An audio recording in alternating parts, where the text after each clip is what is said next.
öncelikle belki hani blockchain şu anda insanların hayatına nasıl etki ediyor? Önce bir bunu değerlendirmek lazım.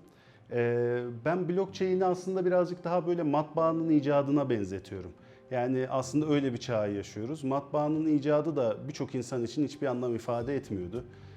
Tamam, çok güzel bir tool vardı ortada, bir alet vardı. İşte birçok şeyi farklı hızlarla yapabilecek bir ortam sağlıyordu bize. Belki kimsenin hayatına doğrudan etki etmedi. Ama aynı zamanda farkında olmasak da bütün insanların hayatına da etkisi olmuş oldu.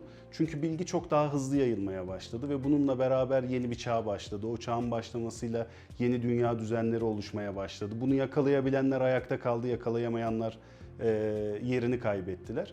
Ben aslında birazcık o çağa benzetiyorum. Hani bazen böyle şeyler falan da duyuyorum, işte bir blockchain geleceğin interneti olacak vesaire gibi böyle çok iddialı sözler. Özellikle bundan 2-3 sene önce çok fazla duyuluyordu.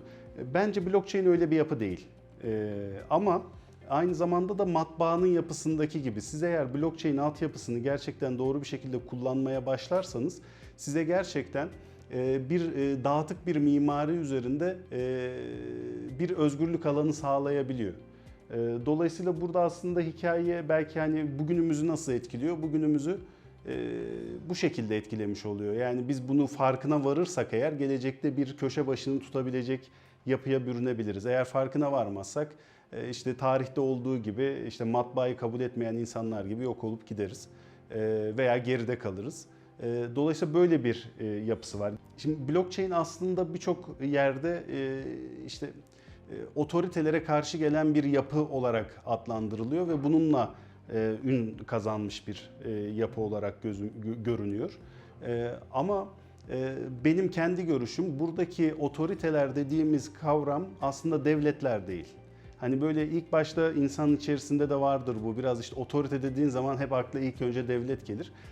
Benim görüşüm bunun devletler olmadığı. Yani bugün mesela aslında çok sayıda dijital devletler söz konusu. Örneğin işte bir cloud yapısı kullanmak istiyorsanız belirli şirketlerin cloudlarını kullanmak zorundasınız. Eğer bunun haricinde bir iş yapmak istiyorsanız ezilirsiniz. Yapamazsınız. Yani belirli bir noktaya gelemezsiniz.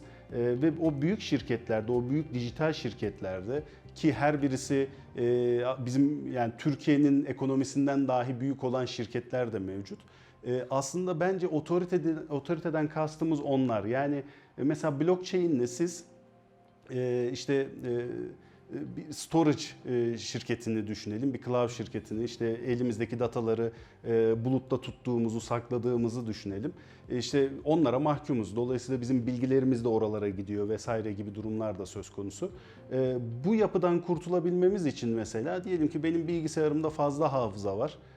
İşte Fatih, senin bilgisayarında işte hafızan doldu. Bana şey diyebilirsin. Ya benim bilgilerimin bir kısmını senin bilgisayarında store edelim, saklayalım. Ben de karşılığında sana şu kadar para vereyim. Biz bunu aslında dağıtık bir şekilde kendi içimizde çözebiliriz. Çünkü birçok kişi zaten hafızasını full kullanmıyor.